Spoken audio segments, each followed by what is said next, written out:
Afternoon. So just to introduce my two colleagues, Dr. Elaine Reardon and Professor Helen Kelly-Holmes. They'll just give an overview of both their programs, the MA in TESOL, Teaching English to Speakers of Other Languages, and the MA in Applied Linguistics. So Professor Helen Kelly-Holmes is going to kick off there with an introduction to her program, followed by Dr. Elaine Reardon, and then we'll kick off into a panel discussion with our alumni representatives. So that would be Marta Fortes Sayas, a graduate of the MA Applied Linguistics, and Neve Flynn from the MA TESOL. So I'll hand over to you there, Helen, just to kick off on your program there. Okay, great. Thanks very much, Una, and welcome everybody.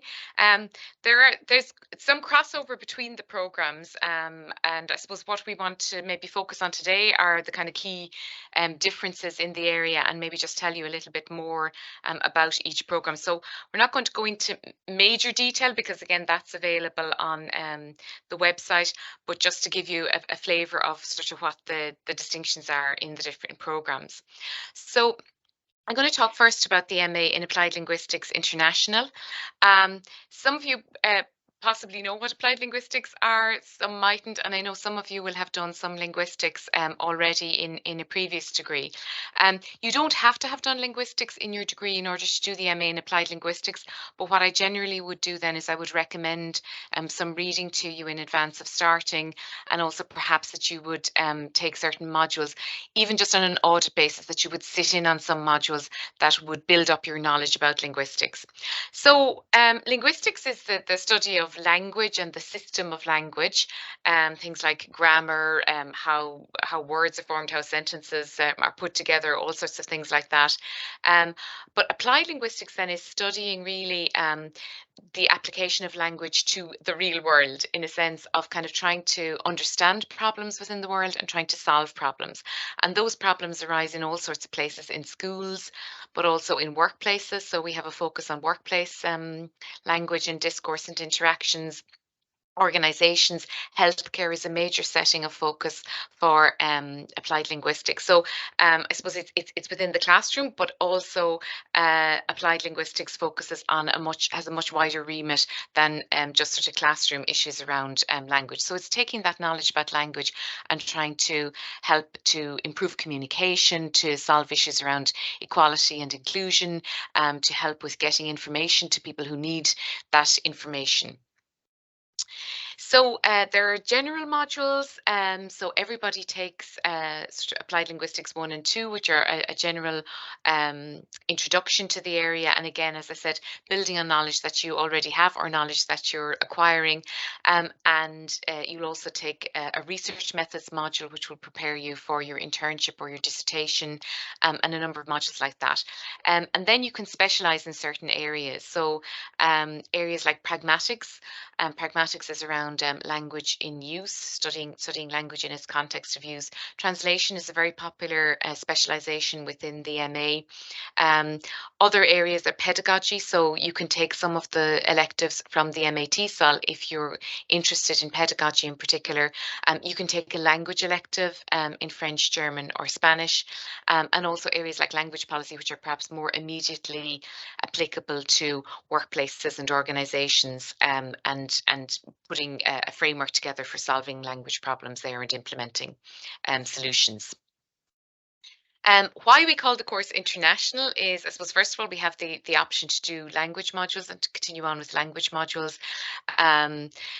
Secondly, you have the option to spend a spring semester, an Erasmus Plus funded semester, in a partner institution in France, Spain, or in Austria, if you're a German speaker. So this would be you. So you would have your first semester in UL, and you would complete that, and then you would spend your second semester in Besançon, Sevilla, or Vienna. If you're thinking about doing this, I would say early planning is essential, particularly if you're an international applicant to the program, because there is a certain amount of planning involved in these. And as you may know, Ireland is not within the Schengen sort of common travel area. So there is a little bit of logistical work required there if you're an international applicant who needs a visa to travel to one of these countries. your Irish visa won't suffice. So from that point of view, and even if you're not, I think early planning really is essential. So if you're interested in this, contact me before you even start in September, and we can start to plan a spring semester for you. And you will get an Erasmus Plus grant for that. A feature then is that you can undertake a thesis, which is a major piece of research, a major research dissertation of about 20,000 words, and you really can get into a subject in a lot of detail. You'll be generally gathering primary data, doing a very structured, designed study, and working closely with one member of staff on that. But you'll have a lot of preparation for that. And actually, next week, Elaine and I will be hosting a mini conference where students on the MA in TESOL and the MA in Applied Linguistics will present their work so far on their thesis, or on the other option, which is an internship. So this is where you can work in a company, and it's a structured approach. This will happen during the summer semester. You work and you reflect on your work, and you plan what you want to learn in terms of applied linguistics within that placement, and you write up a dissertation report, an internship report.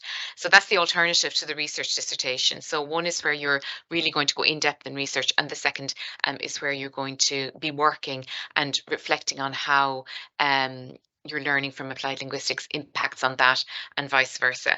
And just to give you an example, I suppose in this semester we have 3 students who've opted for the internship, and they are all working actually in translation agencies. So 2 of them are working in translation agencies. One is working with Limerick City and County Council as the Ukraine liaison officer, and so there's some translation involved in that, but also arranging language services, helping with intercultural communication and things like that between Ukrainian refugees in Ireland and in the Limerick area and the local community. So that is also an option as well. So two very different options, and they appeal to different people, I would say. So if you have any queries, that's my email, and you can contact me. And as I said, a very brief trip through the kind of the highlights of the program to flag the things that you might be interested in. So I'll hand over now to Elaine. Thanks, Helen. Dr. Elaine Reardon from TESOL. Yeah. Thanks a million. I'll just share. I just have 2 slides there that I want to show people. So for I'm just wondering, are you seeing that now? Yes, we are. Yes. Yeah. So basically for the MA in TESOL, it's teaching English to speakers of other languages. So it's a teaching master's, but it's very theoretical as well. So I suppose one of the selling points of our MA is that you learn the theory behind teaching and learning, and you get the practical teaching practice as well. So for each of the semesters, similar to what Helen was saying, you have your core modules and you have your elective modules. And normally in both semesters, the core modules, they focus around language. So in the first semester, you look at language coming from the word to the phrase to the clause, so discrete elements of the language. We also then move on to looking at tenses. So you're learning about the language with a view to teaching the language. In the second semester, it's also called language systems. You'll see it on the next slide. But it steps up a little bit. You're moving away from discrete points of language into looking at language as discourse. And we do corpus linguistics and corpus-based discourse analysis, where we use computer software to analyze language. And there's a nice little research project on that as well. So moving away from discrete points of language into discourse. So as well as looking at language then in the core elements for the first and the second semester, you also look at pedagogy. So in the first semester, you can see on the slide, it's SLA theories and classroom applications. So this is where you will learn how people learn a second language or a foreign language. So that's the theory behind that. And then in the second semester, you use that theory, and we teach you things like how to teach, for example, grammar, how to teach vocabulary, how to teach the skills, reading, writing, speaking, and listening. So again, very theoretical, but with that applied stance. And then in each semester, you have a core module. The first one is research methods. That's shared, actually. Helen mentioned earlier that some of the modules cross over. So research methods is shared between the MA TESOL students and the Applied Linguistics students. And in the second semester, the third core module is linguistics for language teaching. And then you get to choose, as Helen said, similar to the MA in Applied Linguistics, you get to choose an area of preference. So what we have is we have a certain number of modules that are dedicated specifically to students whose first language is not English. One of those is on the right-hand side there is academic literacies. So students often take this, they can take it in both semesters, they take this to help with their academic writing and their academic skills in general. But also professional language use for teachers. This is for students whose first language is not English. This is all about classroom discourse. So it's for speakers who want to improve their English, but also learn the language of the classroom, teacher talk, if you like. So you can do that in both semesters. And then we also have teaching practice in semester 1 and semester 2. Now, the MA in TESOL program, we take students who have experience and who don't have experience. What we would suggest is if you come on and you don't have any teaching experience, or you have less than 3 years teaching experience, we ask that you take this teaching practice module. It's a really great module. Some of our experienced teachers take it as well. And what happens is for the first 6 weeks of the semester, we guide you in terms of how to teach in a classroom. So you do some reflective tasks. We show you some videos of teachers in action that you would discuss and learn from. And then for the final 6 weeks, we have international students studying English in UL, and our MATP students teach those students. So normally you teach 2 hours a week. You're helped to prepare. We give you materials. You're observed while you're teaching by a member of faculty, and then you meet them afterwards and you get a bit of feedback and you reflect on your practice. So that's a really nice module that we require people without experience to do, but a lot of experienced teachers gain from it as well. And then we also have a technology module in both first and second semester. In the first semester, it's blended learning. So it's a blended module. It's all about how you can do both face-to-face and online teaching and how we can make that work for the different skills within English language teaching. I've kind of covered a lot of the modules in semester 2, but again, like I said, it's the same structure. You focus on the language, you focus on the pedagogy, and then you also have the elective modules that are dedicated to speakers whose first language is not English. We also have the teaching practice. Again, it's different material. So sometimes students take both the first and the second teaching practice elective. And again, we have a technology focus in the second semester.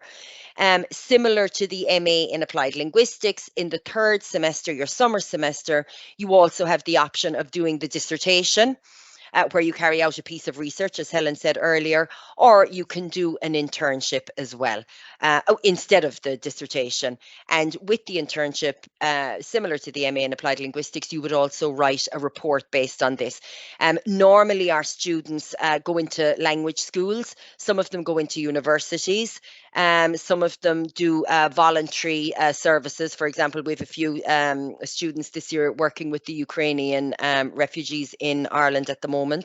And what we do ask for the MA TESOL is we ask them to do a little case study. So they do a little mini research case study as part of their internship because of the teaching contest. So it might be something like reflecting on their practice or looking at their students' language skills. So that's kind of the main, the concept behind the MA TESOL. Like I said, it's very much theoretical and applied. So it has a lovely blend of the theory with the applied elements as well. I will pop my email address into the chat room as well in case people do have any questions. But that's it, unless there are questions about the program for me. Thank you. Thanks, Elaine. We might move on then to the alumni panel session. So I'd ask Marta, Niamh and Helen to put back on their cameras, and I believe Helen is chairing this session there. So Yeah, great. So I get to fulfill my dream of being a TV presenter. Okay, so I'd like to welcome our two alumni panelists. So first of all, Marta Forte Sais. Marta is a graduate of the MA in Applied Linguistics, and she's currently an associate teacher in Spanish in the School of Modern Languages and Applied Linguistics here in the university. And she's also completing a PhD. Her research focuses on teaching Spanish for specific purposes through technology, which includes organising projects and virtual language exchanges with international universities in virtual reality environments. Marta has a degree in teaching and is, as I said, she completed the MA Applied Linguistics. And I also want to welcome Niamh Flynn. And Niamh is a graduate of the MA TESOL, and she's currently a research assistant also in the School of Modern Languages and Applied Linguistics here, and is a PhD candidate in TESOL. She has previous experience teaching English in Japan and in the university sector across Ireland. And she's, as I said, a graduate of the MA TESOL. So you're both very welcome. Lovely to have you here. Thank you. Thank you. So first of all, I suppose just to ask you maybe, you know, why you chose to do a master's program at UL. Marta, would you like to go first? Oh yeah. Well, I was when I chose to come to UL to study my master's. I was working in Spain, teaching Spanish to kids. And well, I always like Ireland. I was here before studying English, and I think I chose the master's in applied linguistics to open my career opportunities. Really, as Helen mentioned before, I think the good things about the master in applied linguistics is that it's not only focused on teaching. It gives you so many options. Some of my classmates, and they are still my friends, the people that I study the master with, they are working for multinational companies all around Ireland and in international countries. Then, yeah, like you can work as a language analyst. You can do so many things. You can continue in academia. You can translate subtitles for movies and series. Then I think when I was there in Spain, I checked the website and I saw this amazing video about the masters in UL and also the university. That is incredible. The facilities and the grounds that the university has are really big and are beautiful. Then I think that was the reason for coming over. Then I quit my job in Spain and I took a flight and I came here and I'm still here in Limerick. Okay, thanks very much, Marta. Niamh? Yeah, so as mentioned, I was teaching before I decided to do the master's. I was teaching teenagers in a public high school, and while I enjoyed it, it was not something that I saw myself doing for much longer. Was this in I Japan, really did. Niamh? In Japan, yes, Yeah, yes. interesting. Yeah. So I did want to teach adults and in a university setting. So kind of like Marta, I Googled it and yeah, UL came up and it looked lovely. I wanted to stay in the west of Ireland, so I'm from Galway originally, so the location was super as well. And I was really attracted by UL's emphasis on the practical application of your skills. So when I saw the MA TESOL offered, you know, the teaching practice and then to do the praxis, the internship in the summer, my decision was made. So yeah, I'm really glad that I chose to do it here in UL. Good. And Niamh, I'll just I'll ask you now, and then maybe Marta might come in as well. So what did you enjoy most about the program, would you say? So my case was a little bit different. I was the COVID year. We were the year that was online. Oh, right. Okay. Yeah. So unfortunately, I didn't get to enjoy UL campus. But honestly, the way the group we all banded together, I really enjoyed the collaboration. We all helped each other, students and teachers. We all learned from each other. So I really enjoyed having the mixture of experienced and novice teachers. I think when people see it, they might say, oh, I don't have experience, I might really struggle. And then people who would say, who have experience might say, oh, there's nothing I can get from this. Not true at all. I learned so much about myself and others, and it was really nice having this mixture of nationalities, ages, and previous academic backgrounds. So I really enjoyed that aspect of it. Great, okay. And Marta, can I ask you the same question? Yeah, of course. Well, I really enjoy working with my classmates. I think it was a lovely group, and and yeah, all the lecturers know that we just bonded so well, and there was a lot of teamwork during the classes, a lot of discussions about different topics. I really enjoy all the modules. There were modules related to linguistic analysis, but we also learn about marketing, how marketing uses language. We learn how to apply technology in teaching. Then I really enjoy that amazing variety of different topics and all related to language. And I also enjoy the campus. I got to enjoy the campus.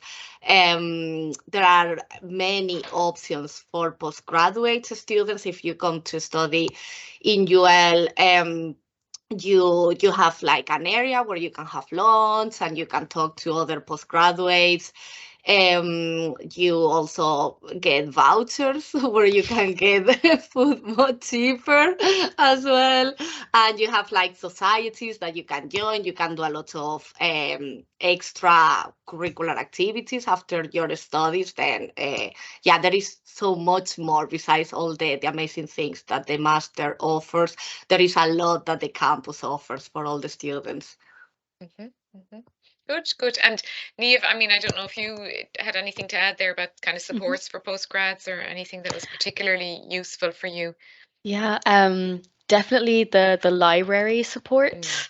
There was a lot of emphasis on that because postgraduate study, of course, it's much deeper.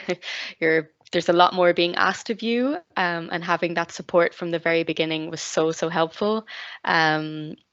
We did like little workshops in referencing and searching the databases, which was so useful.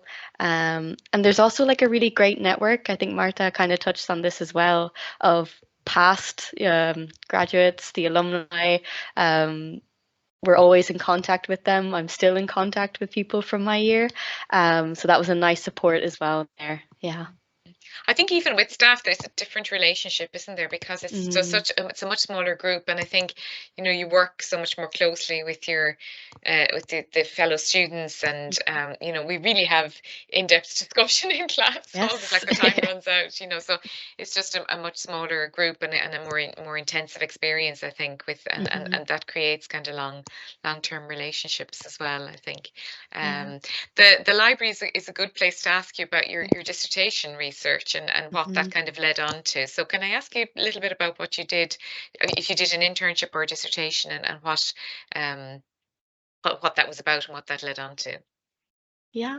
And Marta, do you want to go ahead? You go ahead, Marta. Yeah. Okay, well, yeah, I didn't mention the library services, but yeah, it's amazing. And I have to say that all the new area for postgraduate students in the library is very useful. And if you want to work in groups as well, you can book rooms for teamwork as well. So if you have to work in projects.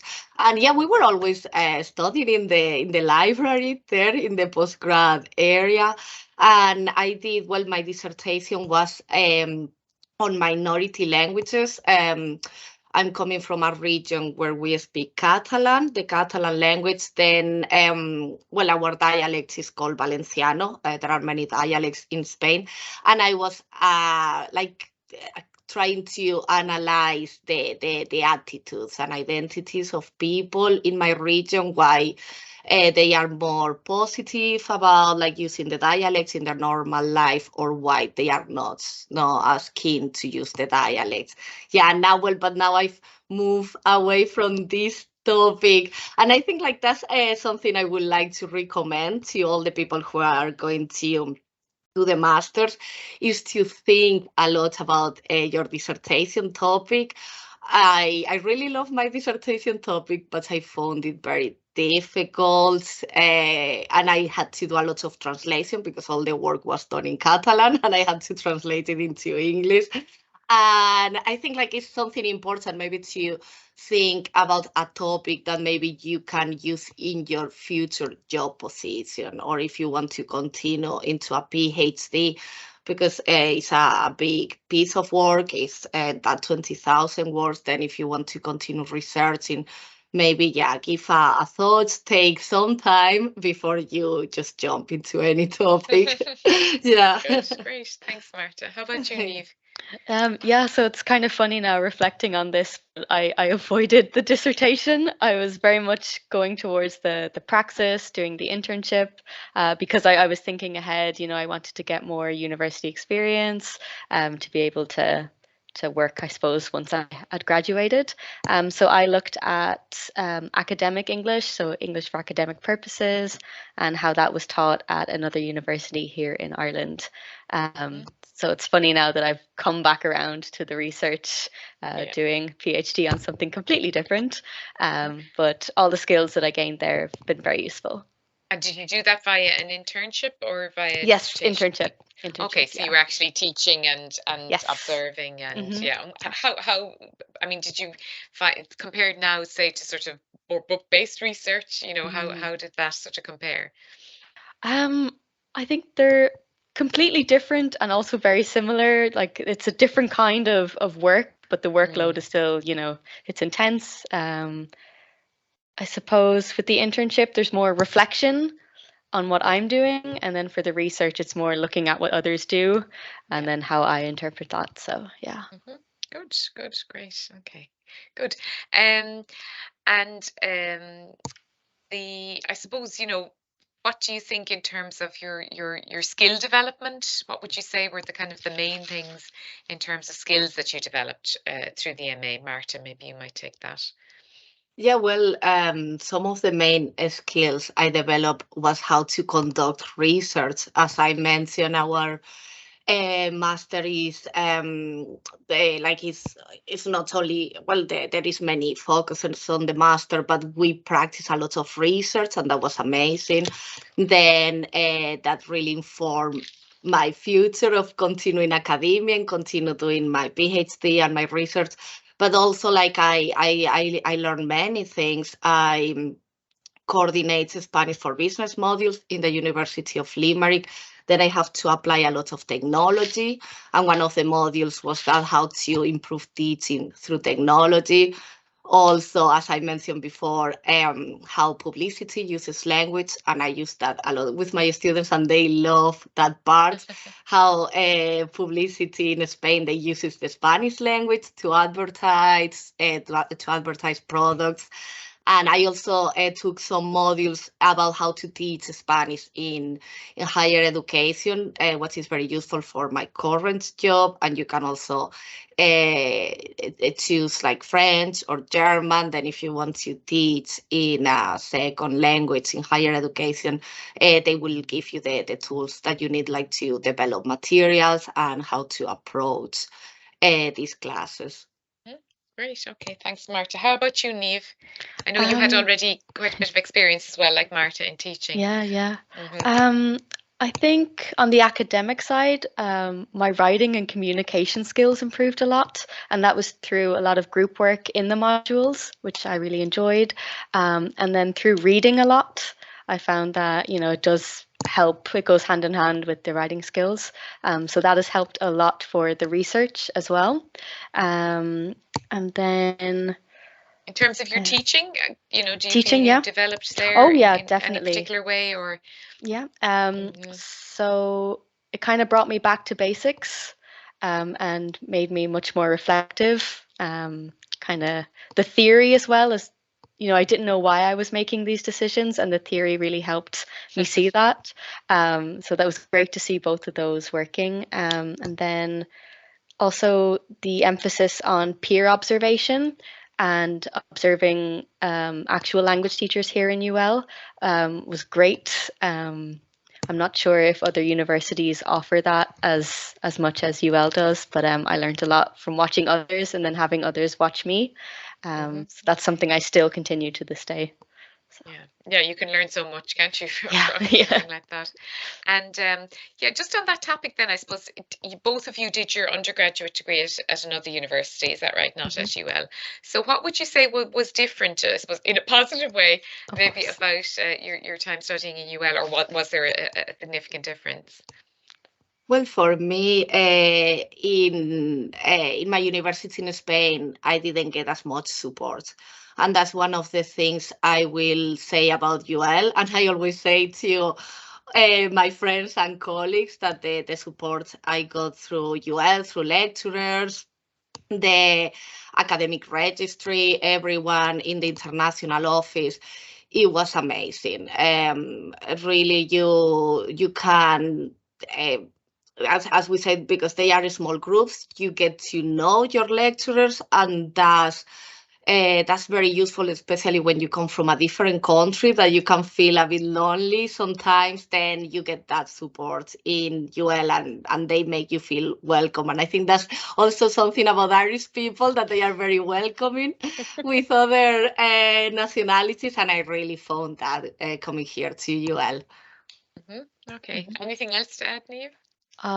That was going to be one of my points, is the support is incredible. I know the TESOL department, the Applied Linguistics, the entire School of Modern Languages, the staff are all really, really supportive, very approachable. In the rare instance they can't answer a question, they'll know someone who can, they'll point you in the right direction, which is great. And yeah, there is this lovely emphasis on community as well, and I'm really glad Marta pointed that out and felt that. That's good. That's really nice to hear, actually, Yeah. because you tend to sometimes hear about the problems, but you don't always hear about the really good experiences. So that's good to hear in terms of the support, and that's something we really do try to give and to help. So then I suppose, what advice would you give someone thinking of doing the postgrad? Maybe start with you, Marta, thinking of doing the MA in Applied Linguistics. What advice would you give them? Well, I think the main advice is to have a very clear schedule about how to complete all the modules, how to start writing your dissertation, because if you go into a dissertation, as I mentioned before, you need time, and you need to think well about your topic, to choose a topic that you are very interested in, but also that it can help your future career or your future research. Then I will say that, and also to start looking for accommodation in advance. That's another advice. Yeah. Where did you live when you were here? Where did you find accommodation? Oh, I live in Anacoti here in Castletroy. Then yeah, like what I did, it was there are many websites where you can look for rooms. I found Facebook very useful to find accommodation. Then maybe check in social media. The international services were very helpful as well. You can have a meeting with a staff member in the international services, and they can point you at the right direction where to find accommodation. Then I think, like, before coming, just schedule that in advance, maybe a meeting with someone in the international office, and start looking at Facebook, at these communities and different websites. So planning is your planning. message. Yeah, writing a lot of lists of to do. Thanks, Marta. How about you, Niamh? I would echo that planning as well, both time management and I know not everyone has the luxury to give up working during the postgraduate year. I know people would look at it as just 2 semesters, but remember the summer it'll be gone. So definitely to think about, how much time can you step away from work in order to do the masters. Procrastination is the enemy. For me, semester 1 was beautiful, and then just semester 2, it just kept snowballing. But it is manageable, of course it is. Just rein the procrastination in a little bit. What else? if you're thinking about doing it, definitely reach out to the alumni like myself and Marta, the teachers. Everyone's experience is different, so it'd be nice to get a few different perspectives as well before you make your decision. Great. Elaine, can I ask you, would you have any advice? I suppose some of the things that both Marta and Niamh have been mentioning there, the planning is really important. And I do think, especially at MA level, I think people come, if they haven't done an MA or a postgraduate degree, they're coming from their bachelor's, and it's kind of the same, but it does step up a notch. There's more reading, there's more theory, there's more to do. You are given deadlines, and like Niamh said, yes, it's manageable, but I would always say, when I meet the students at the beginning, if I ask you to read something the first week, read it the first week, because by the third week, if you haven't read it, there's something else to read. So, keeping on top of everything is normally, when I meet students in the induction, Niamh will remember this, I'll always say, just whatever you're given on a week to do it on that week, so that tip away for each semester, the 3 semesters, so that by the time you get to when you're doing final assignments or the end of the semester, that it doesn't seem as daunting, because it is an intense year, and it should be an intense year because it is a master's degree as well. So I'm kind of not giving anything new, I'm just echoing what they say. But one of the things I did want to mention, I made a note of it, the relationships. I think you'll agree with me, Helen. Marta and Niamh were talking about the relationships that they have with each other as a group, because they're small groups, so they get to know each other. But also with us, I really love that as a lecturer, because when I get to know a student at that level, when there's 15 to 20 students in a group, we get to know you very well as well, and that's really powerful for a lecturer coming from the teaching point of view as well. So it works both ways in that as well, and those smaller groups work very well for that. Yeah, and you really you feed off each other, and you learn from each other. And I think also another difference then, as you say, you'll be coming maybe straight from an undergrad, or maybe having worked a few years, or some people have been out of the learning scene for maybe 20 years, learning from life and coming back into it. But another thing you were saying, like, it is intense. It's just 1 year, but think of everything that you do in that 1 year. But we're also you're developing more autonomy and independence in your learning, and we kind of give a lot more of the responsibility for the learning to you. You can shape it, and you can direct it, and that takes time as well to kind of get used to that. I think that aspect of it as well, in terms of kind of shaping your learning. Okay, and I have a question here. Any advice you'd give your younger self, or would it be the same? Would it be planning in terms of, where you've ended up now, or where you haven't ended up? You're still on a journey, but is this where you thought you'd be, or what advice would you give? Yeah, I think the planning definitely, but as well, like, to have a good idea of what you want to do, but also to be flexible.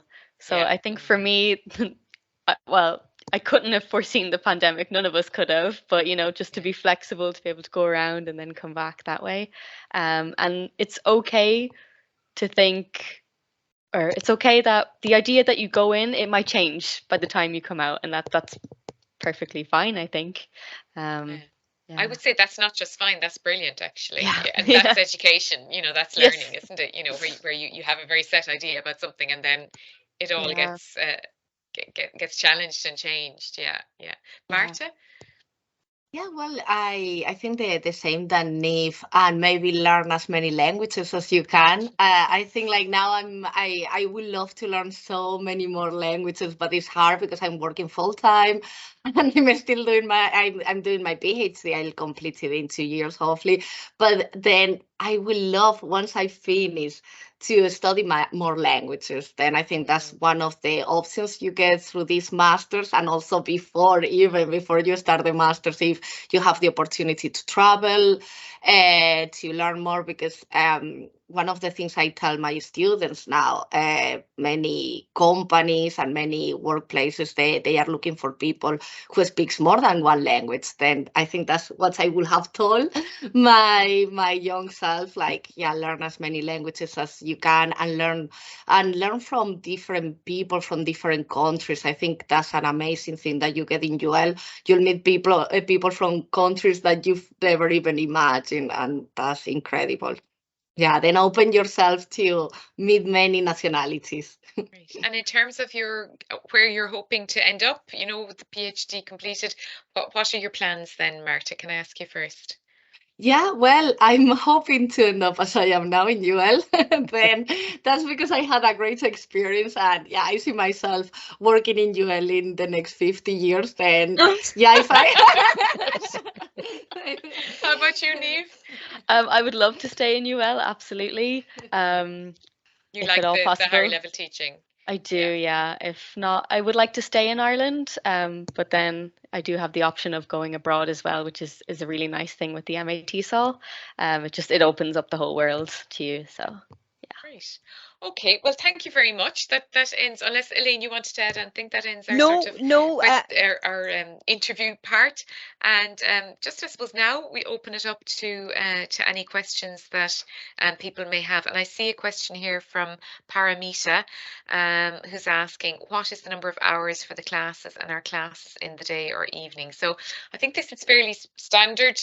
So I'll just well, Elaine, do you want to maybe answer that one? Yeah, well, some of our modules, Palamita, are some of our core modules are 2 hours and some are 3 hours. So it's not that big a difference. But in general, you have to take 3 core modules and 1 elective. So there's 4 modules per semester that you have to take.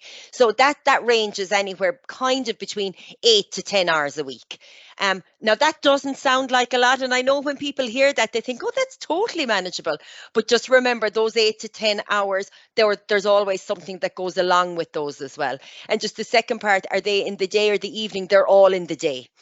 Some of the modules, for example, on the MA TESOL, one of them is a blended module. So it's about blended learning. So we have to practice what we preach. It's a blended module as well. So we'll do mostly online, and you meet 3 times in the semester. Some of the other modules might have a few online sessions here or there, but they are predominantly in-person modules. Helen, are they the same for the applied linguistics? Similar, yeah. I mean, so we would have, I suppose, post-pandemic, we have very few purely person-to-person modules. They all have some element of hybrid learning because I guess we've learned so much and we've changed so much in our practices, and also to give you flexibility around your own participation as well.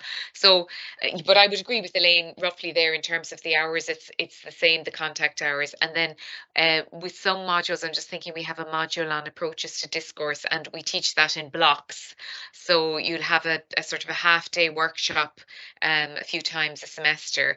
And that works very well with that because we get people to do the workshops in particular areas. So rather than having the just 2 hours a week on different things, we really concentrate it into that. So some modules are delivered in that way as well. But I would say that there's a mixture of sort of in-person and online. One of the modules on the MA, the language policy module, is shared with the Diploma in Equality, Diversity and Inclusion, and that's fully online. And that does have an evening tutorial just because people who are doing it are working. But that's a great opportunity, linguistics in the real world, listening to people who are trying to find language solutions and that. So there's a benefit in that sense.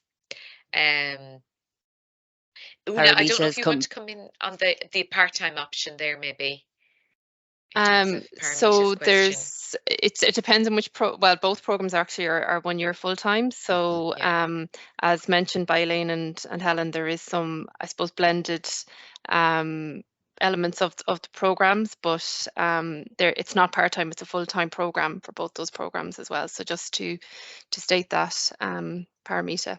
And we do. I have some students who are working while they're doing the MA TESOL. They've made it work. You know, that's their agreement with their employer as well.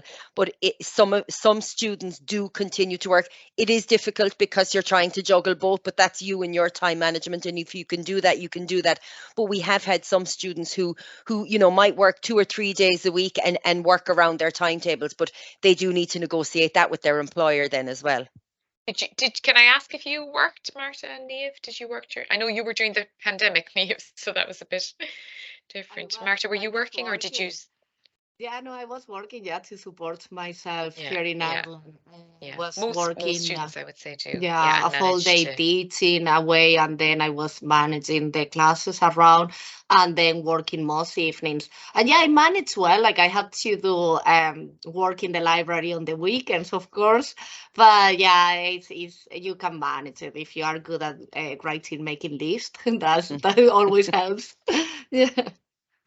Yeah, I didn't work, but a lot of my cohort did, and I greatly admired them for how well they managed their time. They're incredible. Any other questions? If you want to put them into the chat or you want to say something. People have. I don't see any more coming in there, Helen, or anyone typing furiously or anything. So we might wrap up in a few minutes if there isn't any more. We might just give people a minute or two. Yeah. Do they have the option to put up their hand as well? No, just type in the chat. Put it into the chat. Okay.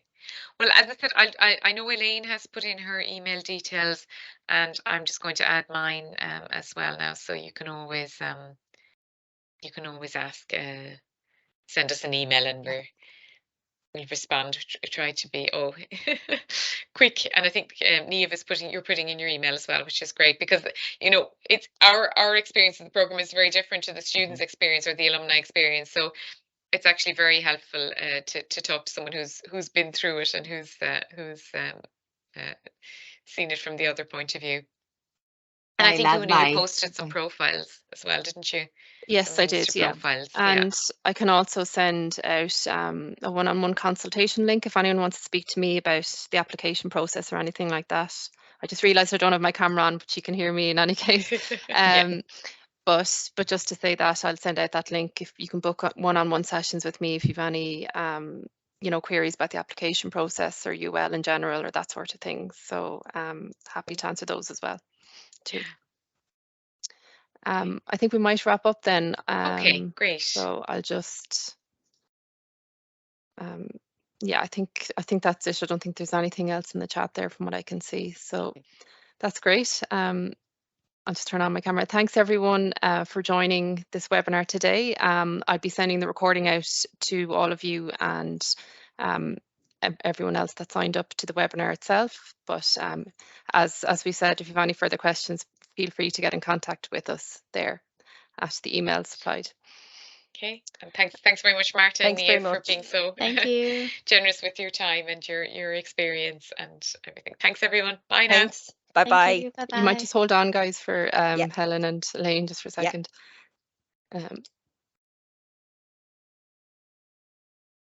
I'm just removing everyone else there from the meeting, the attendees. So yeah, I don't know. It's low enough attendance now, but low enough when there was 30 odd. Yeah. Disappointing, isn't it? Yeah. Oh, look, what can you do? But what I will and Helen, you were great at your presenting skills. They missed out. Yeah. My new career. I know, but I will send the recording to all the attendees in any case, so they'll have it, and then hopefully we can follow up with them that way. I was going to say maybe the bank holiday, but you're not everyone. They're not all Irish. And I know that I do sign up for webinars, and I don't always. I do too, Helen. To be honest. So I think it's just the nature of the thing. I don't know if that's the case often. But will the 30 odd? Are you just going to send the recording to those who attended, or can no? Everyone knows. No. Luckily, still see it. I have that, and I'll send out.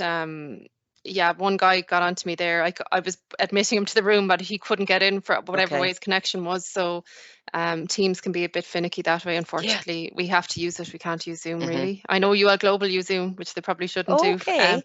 But officially we're not meant to use it anyway. Yeah, they do use Zoom. Yeah, I didn't know yeah. that. I just presumed Mm, Yeah, everyone was with it's probably an Teams. easier platform for this kind of international Mm. stuff now, but Yeah. yeah, Yeah. we have to use it here, I think so. Mhm. But yeah, I'll follow up with them, but yeah, and I'll try and redirect queries to me so you're not getting inundated with stuff anyway. But you know, if there is the odd person that needs a bit more Yeah. academic content, I'll get in touch with you in any case. Great. Okay, All right. lovely. Listen, Thanks No a worries. million, Thanks a Una. million, and guys. thanks, so Yeah. expertly organised. My God, Yes, great. like, so No, much support. We God. didn't have to do anything. You even No. answered all the questions. I didn't Even No, know. you're this grand. morning, I was thinking, oh my God, I've nothing prepared. But when I read Una's email, I thought, okay, I don't have to. I don't don't And the actually have have to to. prepare the it. guys were But it's actually great. great, So much help actually. for us. Yeah. Thank Yeah. you. Yeah, Thank and the Thanks a guys were million. great, actually. Marta and Neve, they're very good. you Great, know. they're very great. good. They're very Yeah, good. yeah. Yeah, yeah. Yeah. All right. Okey-doke. Thanks Right, a so million. take care. No, Bye. bye. Bye. Bye. Bye.